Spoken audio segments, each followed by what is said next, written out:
are now listening to the Drunken Monks podcast. Good evening once again, ladies and gentlemen.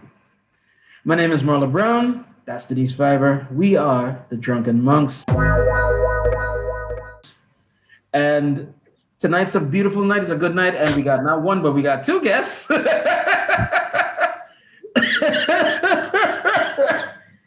Oh man, that's actually kind of funny. This is the podcast world. This is not like a professional television thing or whatnot. So the man is at home, and so we got to forgive him for everything that happens in between. What's up, Kerr? How you doing, brother? Yeah, Kerr got introduced in front of his brother, but take a little moment to welcome the first official guest of the podcast. The man is a producer. The man is a clothing designer. The man is a philosopher. The man is an artist. And he is a friend of the channel easily. He's a friend of mine. And he is, again, our first official guest, the man, Quinn De Lanooi. I want to say welcome, man. Thank you. Thank you very much for that lovely introduction. Yeah, thank you to the lovely Denise as well for having me. Hey, cheers, man. Dude, those earrings are banging. First guest. Sorry? Those earrings are banging, huh? Just thank you, man. To the motherland, like God. Gotta go. Zulu Nation, baby. Dude, I gotta click and Zulu. Awakening of Chaka Zulu. No, but they are dope though. They are dope. Did you get those here or did you like in all the I got them in Amsterdam at a very festival, milkshake festival, by a very cool company, Punky Roots. So yeah. How long ago was that? Because obviously that wasn't last year. So 2017 probably. Oh, dope. All right. Wait, milkshake is a festival? Mm-hmm. You know it? I think I've heard of it. Is it in Rotterdam or Amsterdam? Amsterdam. It brings all the boys to the yard. Man, are we doing that joke still? Are we doing that joke still, man? For real? Like, well, it does. I like the song too, but not that much. Like 2 decades away, so it's okay. You can bring jokes back again. You can recycle them. Thank you. Over. Cool. Oh man, guys, yeah, Tread, welcome. Week 4. Goddamn, we're doing okay. Before not episode 4. Probably week 9. Oh, week 9. Yeah, no, week 9, episode 4. My bad. I've already started. Yo, for real. Y'all are drinking anything or? I'm drinking some single malt whiskey from Col Ila, this beautiful little island off the coast of Scotland. Okay. Some very delicious whiskey. Okay. Today I also have a gangster cup, but I drinking soda water, very boring and plainly. No, but be honest. You I'll be the drunk monk for you something today. For yourself. I'm carrying the heavy load of the drunkenness of the monk's part or whatever. Yes, I'm the monk. You're the drunk. All right. Let's go. I like that. That's going on a t-shirt. That's I'm the monk. You're the drunk. There we go. Boom. Oh man. You're living in Amsterdam, but you're on Curacao right now. What are you doing on the island? I am recharging my batteries after that pandemic of a year we had to deal with. I have come to retreat in the motherland, recharge my batteries so I can go back stronger than ever. And why do you need to recharge? Yeah, okay, because of COVID. But what is it that you're planning to do that you need fully charged batteries for? I want to release an EP, at the very least one, max 2, with a close friend of mine, the Godfather Ron. Check him out on Instagram. He's a local talent, and I believe that we can do some magic together. All right. Are you guys already working on the EP, or it's still in the conceptual? We have 2 songs completed currently, and the rest are still in conception. But we have ideas for beats and the style he wants to go for. So I'm very confident that we can definitely get it done. And what is the tack for Daling? What are you doing And what is he doing, and how does it come together? I make beats and he spits fire. And that's all we do together. It's very simple. The DJ. A tale as old as Brooklyn. Brooklyn. Shit. Yeah. Whatever. Birthplace of hip hop. Yeah. No, but you do gotta forgive me, man, because it's not laughing at you, but it is laughing a little bit with you. But it is like one of those answers where, it is so typical of hip hop to like say that, just don't worry about it. Like, I got this and he got that and we're done. You know what I mean? But it's actually a lot more intricate than that, man. I mean, like, there's a lot of definitely. There's a lot of work that goes on behind the scenes. There's a lot of what I've realized, aligning things just right and all that. Yeah, it is a lot harder than you would think it is to get like a clear audio recording of someone's voice and then layering that on top of like a bunch of fucking instruments just going wild. So it was a learning process and a learning experience. And if I didn't have Ron there, I could not have figured that out by myself. So really, it's a lot of give and take for sure. And most important thing is you got to vibe with the person you're working with. And me and Ron are very like-minded on a lot of things. Very bohemian, very nerdy, into anime, into comics, into anime and comics. Don't say that too loud. Denise will because she has a very low opinion about like all that shit. It's 2020. We do not have to be ashamed of our nerdiness anymore. It is the time. Our time has arrived. But that's been nerds. Yo, for real. For sure, I am definitely a nerd. I am. Man, believe him. Believe him. And a nerd, 100%. Like, does that translate to your music and the stuff that you want to put out? Like, what does this nerdism? How does that influence your music? Nerdism, she says. Influence it. A great term. I love it. It influences, for example, the ad libs that I choose to use. It influences the vibe that I try to emulate. It So a lot of calculator noises, or like what is I know you. Actually, there is a song that I made with a lot of like beeps and bloops and like laser noises, and just because I really wanted to give it that video gamey feel. So yeah, you're very close. I know you, but you see this thing. She would not want anybody to go marginalize the details of being black. But you marginalize the details about being a nerd, man. And this is where me and you always got an issue, Denise. What about black nerd? Don't worry, nerd lives matter. I mean, I believe Thank you. Thank you. Black nerd lives matter. Blurred knives, yeah. Blurred lives fucking matter, man. Blurred knives. Blurred lives. Yeah, toch? No, but that's the thing, though, man. I mean, I can agree with you on a note of it is the age of the nerd, because the hottest properties, the hottest IPs, the hottest ideas, tech, all of that. It's dude. We have been living in like the age of the nerd since 1999, like easily. I mean, like things have been going slowly but surely, but last 5 years easily, yo, it's been going nuts. Have you seen what Disney? Cool. Anime is cool. Yeah. You know, like yeah. Shit that I used to get ridiculed for. Anime cool across the board. Yeah, man. Kanye. I don't even know what anime is. Okay, but I might just be old. No, you definitely hanging with the right Pokemon is? You know what Pokemon is, Denise? Some little animals and cards, and you could find them. That is anime. People go Pokemoning in my office because apparently there was a Pokemon nearby or something. I didn't understand what they would do. And we had an intern. She ran out of the office because there was a Pokemon in Wilhelmina Park, apparently. During work, she just ran out. I was like, what is this? What's up? The age of the nerd, Denise. Is the age of the nerd, man. It's shameless. Let me tell you something. Shameless nerdism. No longer gonna hide it anymore. Yo, let me tell you something, Denise, and especially where anime is concerned. If you love art, trust you me, there is an untapped well that you don't know, and you and a lot of people don't know about. There are works that will change your life, that will give you a new perspective on things. I'm dead serious. There is. I say that with no sarcasm, no irony whatsoever. I agree with works that are out there that have helped people come out of things, that have helped people to discover themselves, to learn about things. And one of the beauty parts, I mean, it's not across the board because anime got junked too as well. Like they have trash, you know? A whole lot of trash.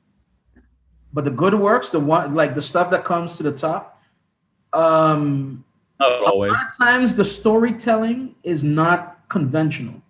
A lot of times, like if like you grew up watching all kinds of movies and series from the US, from the UK, maybe even Europe or whatever, you're used to certain tropes and you're used to certain rhythms of things. And especially like when it comes to like American storytelling, there's always a happy ending. I mean, maybe now lately because they've gotten a little bit more looser with HBO and like Netflix or whatever. But a lot of it is like there's a happy ending, there's a tie-up nice and neat, and you know what happens. But Anime has turned that on its head for the last 40 years. Easily. But I wonder because you say it's unconventional in the sense that maybe there are no happy endings per se. But is it not gewoon de eeuwenoude verhaal of alle verhalen good versus evil? Because all stories eigenlijk boil down to good versus evil. Not necessarily, no, and not in Denise, anime. and I don't agree with you either, Marlo, because anime has a whole lot of tropes. So many tropes dating back. No, but it's a different world. But it's a thing that you can like enjoy and be pleasantly surprised by, because you have your own baggage that comes with it. You know what I mean? Like me watching anime is different than a Japanese dude watching the anime, because he knows every trope and he knows all the cultural like kind of references. We don't, and in that, at the very least, it forces you to think about what you're watching. You know, because hey, okay, so they have school that ends in like April, or they have this kind of like a deference to social status that we don't have, or that type of shit. And in it not being explained, you have to ask about it, or you have to think about it, or you have to look it up. And you're like, boy, okay, so this is a different thing. It might be regular to them, and I'm not discounting that, but I'm saying as a Western person watching anime, there is something to that if you give it a chance. There is. But how is it different than a Korean soap or a Nigerian soap? It's all total different culture. Like what is special and anime that you can't find in a book or in a movie or something? Quinn, do you want to add that one, or like animation like looses the constraints of, first of all, CG and like people acting. Like if you just draw it, you literally, your imagination is the limit. So you can do anything and make it as fantastical as you want without a director saying it's not, or a producer saying that's not in the budget. We can't make a fucking 80-foot tall dinosaur. It's gonna blast beams through the Earth's core. Right. So, right. You know, No. like, but if I take it up from basically what he's saying, so it's no secret that a lot of anime watches over in the West, guys. It's not everyone. The girls are there too, but a lot of people that I discuss anime with tend to be male, right? How we got into anime was it just looked cool. It just like that same animation as far as your imagination can go. It was badass. After a lifetime of seeing just the Flintstones and maybe a little bit of Bugs Bunny and whatnot and so, and then somebody blows your mind with like the Sakuga Kamehameha of like you see every frame of every move and they elongate things and the muscles and whatnot. It just looks cool. It looks really, really cool. And that is your gateway drug into checking more things. Then you graduate to more like kind of esoteric things where, and especially if you got like a little bit of like, it's unfortunate that there is a correlation of a sort, or not a causation per se, but there's a bit of a correlation. But in my day, a lot of anime watchers were the outsiders, were guys that were not mainstream. And that's what we're talking about now too, that is now mainstream. But being an outsider, you being a loner, you tend to be a little bit kind of depressed. You kind of tend to be having like a darker outlook, more jaded, that type of thing. And the anime that you graduate to reflects that. There's a lot of death and doom and gloom and destruction and whatnot, and no happy endings. But it's meaningful. It is cathartic. It gives you something that you never thought that you needed or that you knew. I did not know I needed Neon Genesis Evangelion till I was about to mention that, dude. Yo, I did not know that I needed Akira till I watched it. I did Like not know Denise, that I it's like needed. the Star Wars of Japan. You can think about it that way. Neon Genesis, and Like they made a subway in the model of one of the mechs. Oh wow, Neon yo, Genesis. for real. that's major. And The cultural it has is just massive. right. But Quinn, tell me a little bit about how you got into. You grew up on Curacao. How does a Curaçaoan teen, I'm assuming teen or a preteen maybe, get into anime? Like, where do you find this? How do you know about this? And how do you get it? My story was my parents just got DirecTV. That was one of the cable providers on the island, and they had a Portuguese version of Cartoon Network. Okay. And that's where I saw Dragon Ball for the first time. And there was just these, it was in the middle of the Boo saga, I think it was. And it was just these blonde dudes screaming at each other. It's like, Kakarote, Vegeta. I was like, what is happening? And it was just amazing. And I just wanted more. And I just. But was it in Japanese with Portuguese subtitles, or did they it dub was just it in? Portuguese dubbed. And you were just watching? Yeah, I did not know. Thing. I did not know what it was. I just saw beams of light being shot, big muscle dudes with giant hair dudes just fighting each other, and I was just entranced. I have like Marlo mentioned, like I have never seen anything like that before. It was just Scooby Doo and Teletubbies and shit. Yeah. And then of course. Yeah. All of a sudden, this thing came out the gate was so raw and so brutal and just so mesmerizing. It was just that's really when my love for animation really kicked off. Because I really liked cartoons. No, but anime tends to be a kick in the teeth. It really tends to be like if you give and trust. There is an anime for everybody. There's that's why I want to recommend. If she has a chance to watch that. Which one? Paprika. Okay. A lot of people say that Inception was heavily inspired, and I tend to agree with some scenes in Paprika. It is just beautifully animated, a very surreal story, and like Marlo says, it's not always happy endings. But how is this suitable for kids? I'm not saying here's the problem, at all, and that's the beautiful part of it. It doesn't have to be a kid. Listen, you have TV for adults, you have TV for kids, right? You have anime for adults, you have anime for kids, you have anime for single women, you have anime for LGBTQ, you have anime for punk rock guys, you have anime for black folk, you got anime. Trust you me, there is that Ahsoka anime? Real positive, really recently, a fully, I think, well, almost not Ahsoka, but there's hip hop. Made an anime. What? Sorry, Quinn, can you repeat that? A black producer / animator created his own show, and it was on Netflix. Oh. Called Cannon Buster. Like predominantly, most of the crew was black, and they're like doing amazing things. Like in Japan.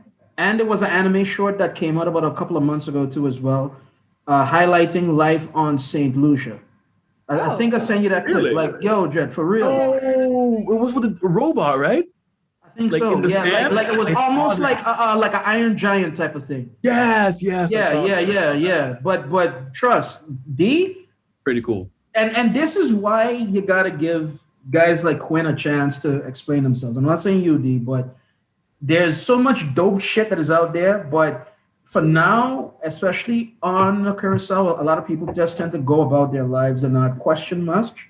A man like Quinn, he jumps into the deep end quick, and I jump into the deep end quick, and you jump into the deep end quick. He wants to share, but a lot of people don't fucking listen, and I don't know how to bridge that gap. I'm trying to make the podcast with us, and that I'm trying to bridge a gap there. You know what I mean? But anime changed my goddamn life, and I would not be the man I am without it right now. I swear to God.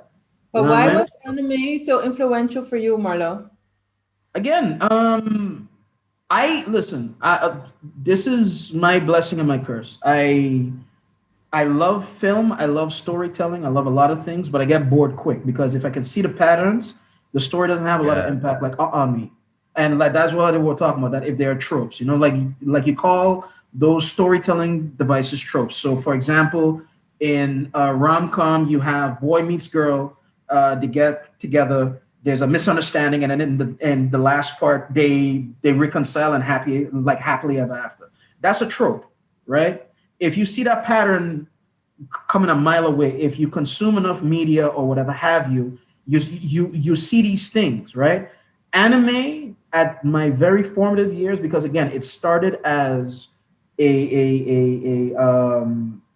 like again, it was just an awesome thing. It was like, holy shit, this is cool. I'm a guy. I love kung fu. I love heartfelt stories and way to feel. Dragon Ball was the perfect thing, and it was so well. And that was another thing too, huh? Good, like even bad anime looks good. Even only anime connoisseurs could tell. You know what? No, that's trash. I'm not gonna bother with it. But most anime is drawn in such a beautiful way that you like.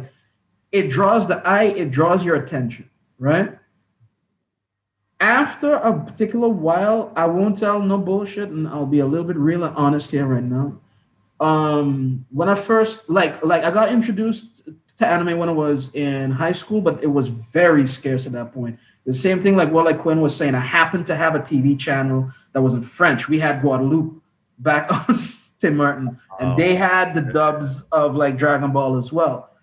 But it was like a mythical unicorn, and you had a couple friends that had maybe a couple of manga books. You had a couple of friends that had this or that or whatever, and you got little bits and pieces, and you try to scrape them all together as much as you could. I went to Holland, and all of a sudden, doors blew open because internet was just getting good. I had people that was in the right place at the right time that knew what was going on. And the type of anime that we were watching very much matched the dark period that I was going through. I went through Heimweh like a motherfucker. I had burnout in my first year because of my experience on St. Martin as a teenager. I was not liking anything. I was very jaded at that point. Very much a chip on my shoulder too, like at the same time. Instead of going out and getting drunk and punching like a person, drunkenness was still involved. Hey, this is the show. But instead of getting drunk, but I would get drunk with friends and watch good anime, and it would prompt a conversation. It would prompt a thing of, can you be that loyal? Can anybody be that loyal? It would prompt a conversation of what can you sacrifice for your, your kind of stance or character or belief or whatever have you. The thing about anime is like done well, even the subtle ones are intense. It's not intense as in anything is yelling and whatnot and so, but the feeling that it brings out done well, it's extremely intense. When you see loneliness and it's depicted in anime or manga or whatnot, it is extremely well done that it pulls it out of you. And so it's intense no matter how that you bring it up go. When the happiness is there, it's also intense. When the laughter is there, it's also intense. When the sexuality is there, it's also intense. Somehow, I don't know what happened, but within Japanese storytelling, they figured out a lot of things and it filtered into anime.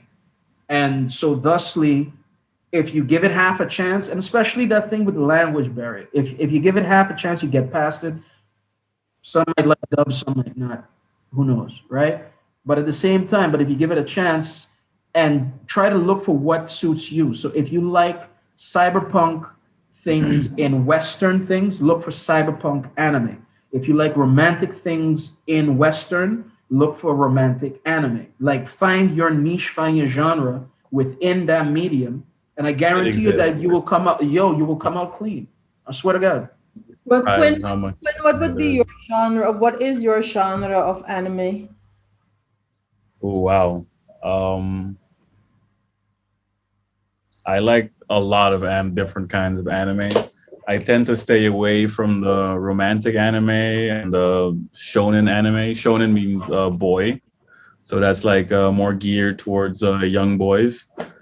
And I watch more the seinen animes, and that's geared towards young adults, mostly males.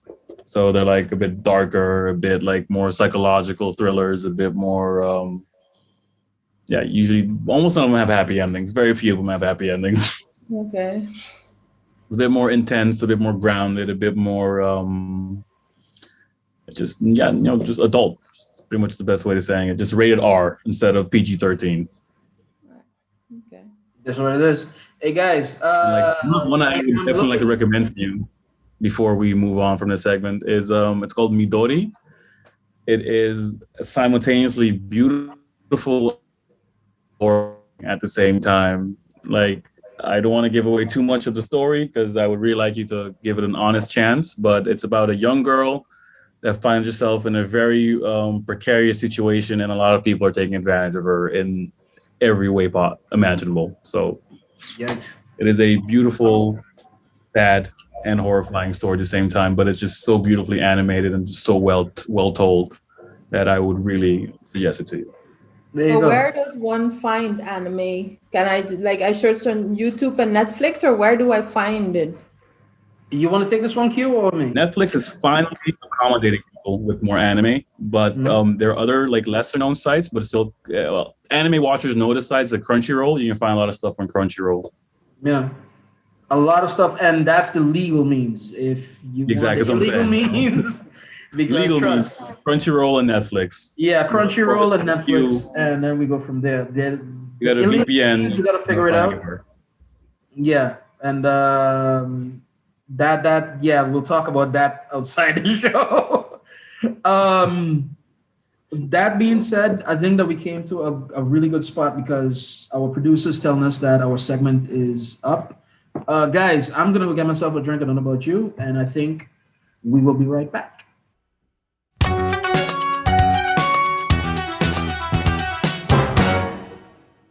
All right, we're back. Marlo, did you get your glass refilled? Were you drinking from your green cup? And a little bit of deference to our young man, our guest, rum and coke. He knocked my socks off and made me a rum believer yet again.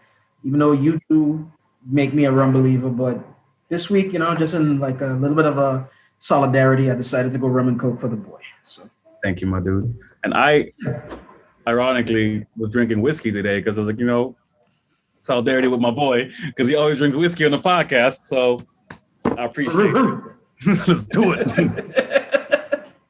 All right, I still on my first drink, but let's get back into it. Quinn, you're also a designer of clothes. Can you tell us a little bit about that? Like, what are you doing and how did it come about? It came about when I first moved to Groningen, that is in the north of the Netherlands, and I just had this idea. I want to wear dope clothes, but no one seems to be making what I want to wear, so why don't I make it myself?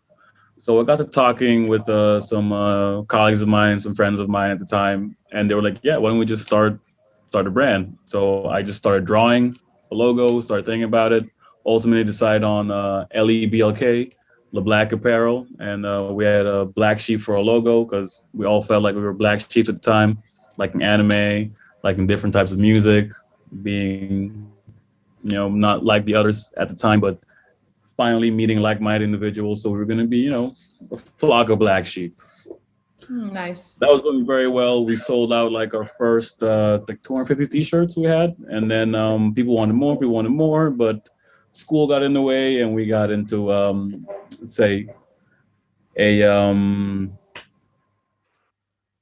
internal conflict, and we decided to no longer continue the brands together. So that was phase one. Phase two, my brother. Wait! Before you go to phase two, but what type of clothes? You said you're wearing clothes that you would like to wear, but what was it? What moet ik me voorstellen? So like what I'm wearing right now. So a bit more baggy, bit more different cut, patterns in the back, and a bit more skater inspired. Skater Afrocentrism is what I really wanted to go for. Afrocentrism. Yes, for sure. But how does the Afrocentrism, how did it show in your clothes or in your design?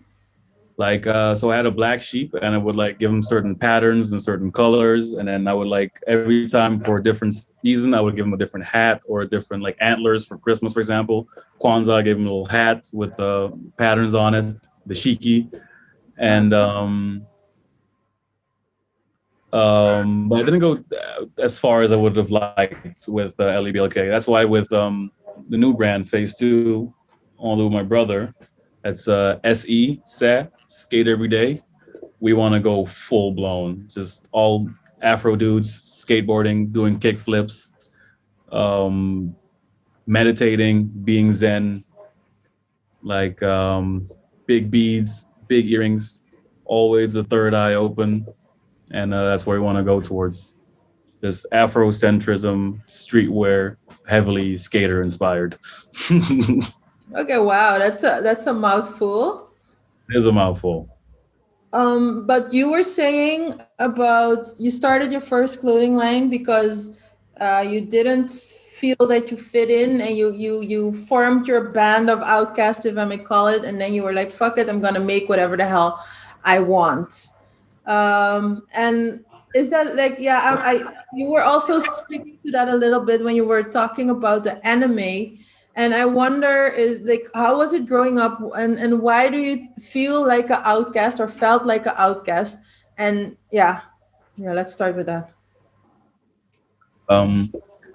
No one around me at the time wanted to talk about anime besides my cousin. He's I think a year younger than me, so we were always together quite often, and yeah, no one really understood why I liked anime, why I like cartoons so much, why I like, at the time I listened to a lot of rock and roll and more like heavy metal, and no one understood why I would listen to this at the time. And just a very angsty teenager, really. This is what it was. And I felt like I couldn't connect with the people around me who were listening to Doble Era and all these other like more traditional music. Like right now I grew up and I appreciate it more than before. But at the time, I wasn't really vibing with it, and I was really just looking for a way to set myself apart from the rest, I guess, because it didn't align with theirs. So why not go all the way? May I ask a question, Quinn? I would. My experience with you is that you've always been a bit of a popular cat. Like you've always been socially well in tune with everything and with everybody. But it sounded like during your teenage years that it was a little different. Yeah, sure. No, but I do got a question though, because you said that you weren't accepted for listening to heavy metal, for example. Could you go a little bit deeper into that? Because I think that touches onto something that me and Dee talk about a little bit too, like as well. So my grandma thought it was satanic. First of all, she wanted to start bringing me to the church again, and wanted me to go to church with her specifically. She was like, I'm going to come pick you up. We're going to go to church together. And we're going to pray. And I'm like, absolutely not, Grandma. I'm sorry. I love you, but I am not going to do that. That is something I do not subscribe to. And there was just a little bit of friction on that end. And you really did not go, or did you in the end up going? Absolutely not. No, I was very, very adamant about not going. Like, no way. Like, we have this this tradition on Curacao as well. I'm sure you guys know about it. Misa de Aurora. Yes. And at the time, Christmas time, you had to wake up at 4 a.m. so you can be at church at 5 a.m. to go praise Jesus. At 5 a.m. in the morning. An ungodly hour, if I'm That's to be praised any hour of the day. Come on. And I would be that kid. I'm not going to wake up. No, I'm not waking up. I'm not going. No. If I'm going, I'm bringing my Game Boy, and I'm going to be very pissed off. No. But wait a minute, but the reason why that I brought it up is because, and it was a bit of a loaded question, so forgive me. But in talking about anime and in talking about heavy metal and all those things, especially growing up, again, now it's more accepted and it's more mainstream. But was your blackness ever called into question? Yes. Liking those things? Yeah. Like you're not full local if you like these things. Yes. And there wasn't. If I may give one more, there might not have been space for people to understand that you can like that and like local stuff at the same time. Yeah, and be black, right? Like, what the fuck? Right. like there's a bit of a codification of, there's a list of what black means. And if you don't follow this, then you're not that. You're a white boy. exactly. So then I So was too please black for elaborate the white upon kids, that. too white for the blacks. So where did I belong at that point? Right, but I mean, but okay, but then how did you square that particular circle? Because you must have had friends, you must have had like you were able to reconcile everything, and you were able to compile everything to make it into your experience. So how did you do that when your status of Utica Shaw or Wakefield is challenged? How did you defend that? I didn't defend it at the time. Like at the time, I rejected it as much as possible. Really?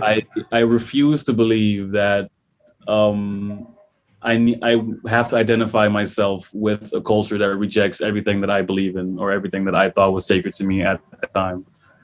But then growing up, you learn, oh wait, there were more of me everywhere who didn't really prescribe to the whole fucking list of this is what black is on this island. And then we just made our own black and we kept going with that. That's So that's for a t-shirt. We made our own black. yeah, Yeah. thank you, Denise. Yeah. We made our own black.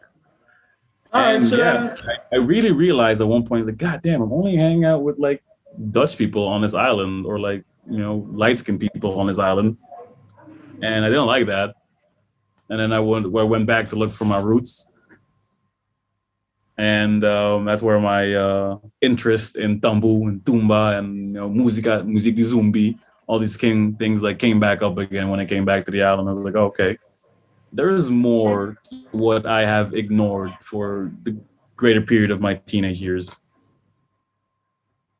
But I guess how, that's just, part of growing up, as a Yeah, for teenager, sure, for sure. everything, you're misunderstood. And then Yes, the same teenage angst. on this journey of discovery, you notice so much history, so much creativity, so much whatever that was always there, but that you were blind to or were not exposed to. Yes. there we go. Exactly that. Marlo, you was going to say something? No, not in particular, because I like this line of conversation. Part of the reason why, I'll be honest. Part of the reason why I started this podcast is because I still feel that a lot of stuff is either underrepresented or misrepresented, and so what I find interesting is that in 2021, people can't hold two thoughts in their head at the same time, or it's very difficult for them to be able to hold two thoughts in their head at the same time. I can be ultra pro black and all these things, and I can like my punk rock at the same time. I can be, uber Dutch or Waitik Phil, but I can throw down in carnival like nobody's business, because I have friends or whatever. Like Yeah. that whole thing about anime being weird, just to draw from the last segment, is because there is an expectation of it, and there is an expectation of people who watch it being a particular way. And this is why I'm proud of Quinn, and I too fly that flag. I proudly say that I'm nerd. There was an expectation of nerd growing up that ultimately was harmful in my view. And that same harmfulness you see with how people look at women, how people look at particular races, culture, Waitik Phil. Nothing is ascribed to anything like anymore. The doors are wide open. The world is wide open.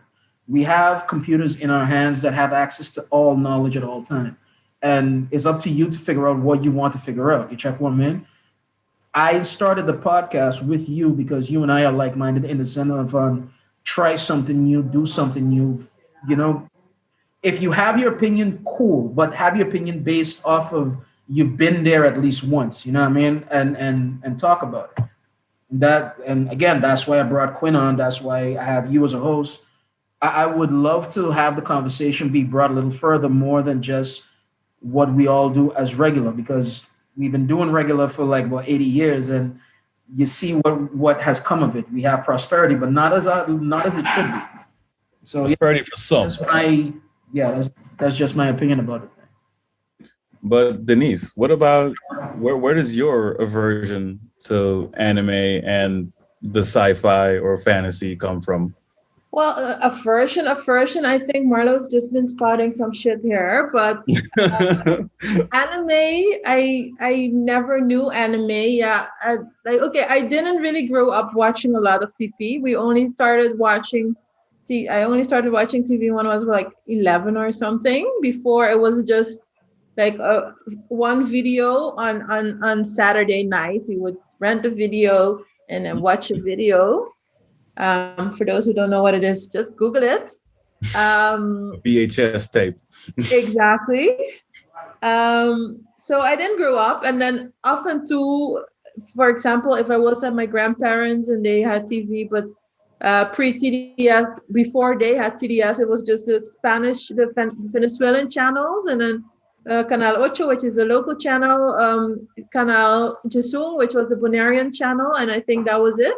And on the Venezuelan channels, you sometimes had what I now think is anime, like Japanese cartoons. The girls would look very weird, and it was always probably stories. The stories I could not understand. It was almost super weird. So I didn't really watch that. It didn't interest me. And then I never really got into anime. I was not exposed to it. So no aversion, just onbekendheid, infamiliarity or unfamiliarity. And sci-fi or fantasy also, it's like I like realistic things.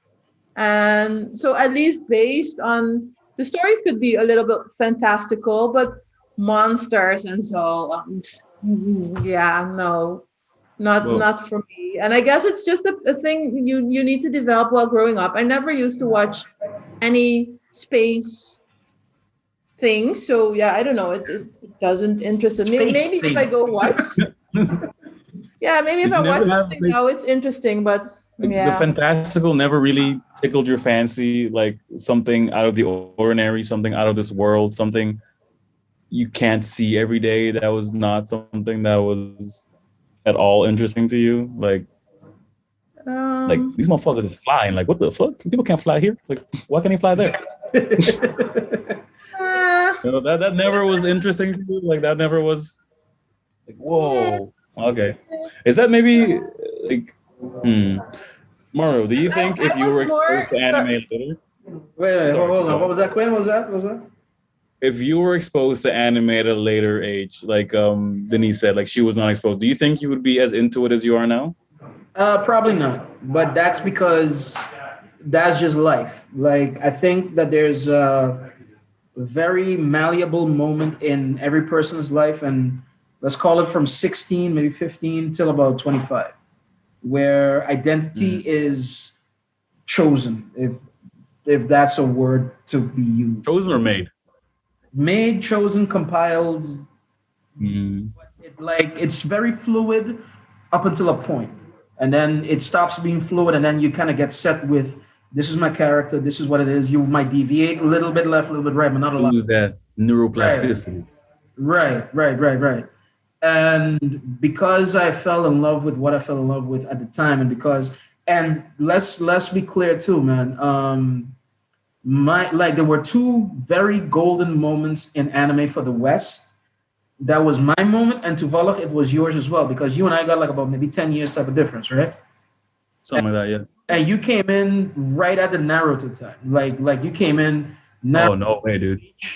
No?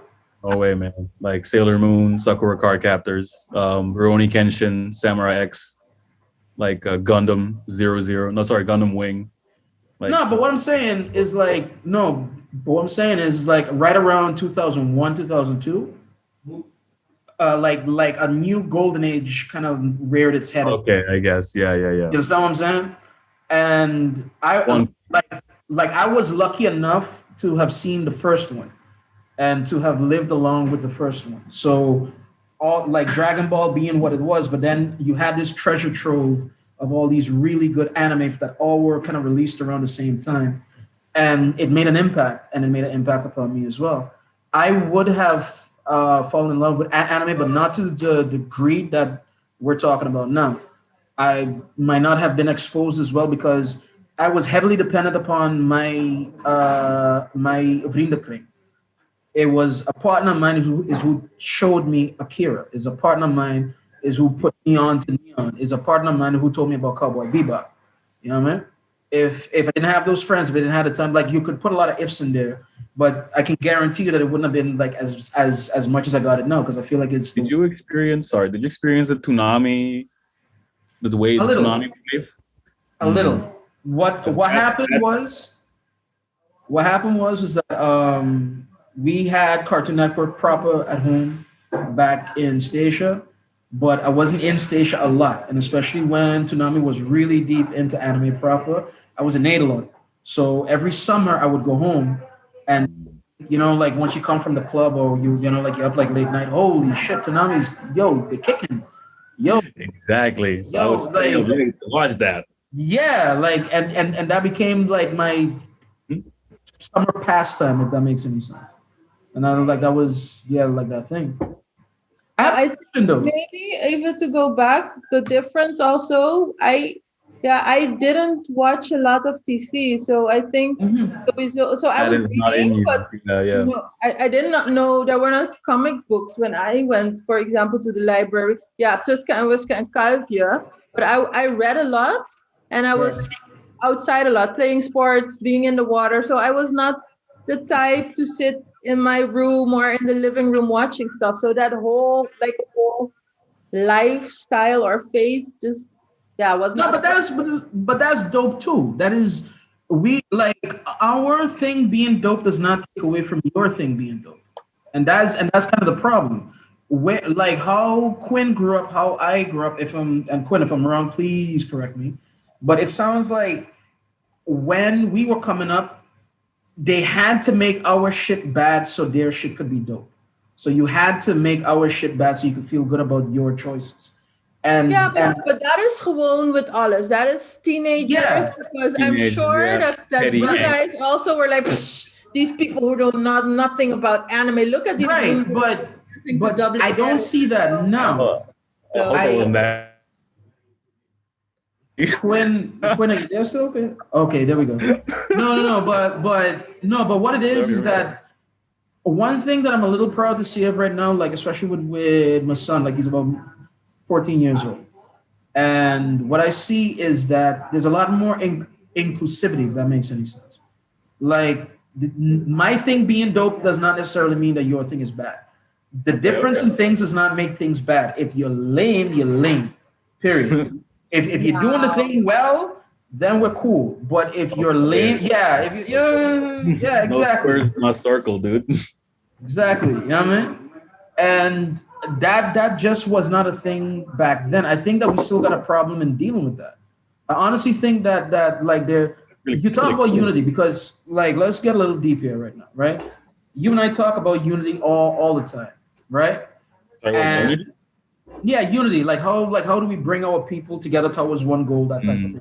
So, the mere fact that you have disunity between between who likes what team, between like with football especially, you like that team, I like that team. Enemies for life. Huh? No, that don't work like that. No, there's like things are ascribed for the things that you like and you enjoy, and nobody lets you off the hook for it. You know what I mean? And or at least like past a certain age. I think that's where things have got us to like ease up a bit. And it goes into weird expectations again. Gender norms is a really good example of that too, like as well. And I will leave that to hang because our producer's telling us that we're almost done too, like as well. But I would like to get into that and maybe with you too, Quinn, as to like expectations, roles, that type of thing, and especially when it comes to gender, because that's big here. Masculinity on this island and Stacia and the other islands. Oh yeah, for sure. All right. Then we have to deal with. All right, so then we'll take this moment. We'll be right back.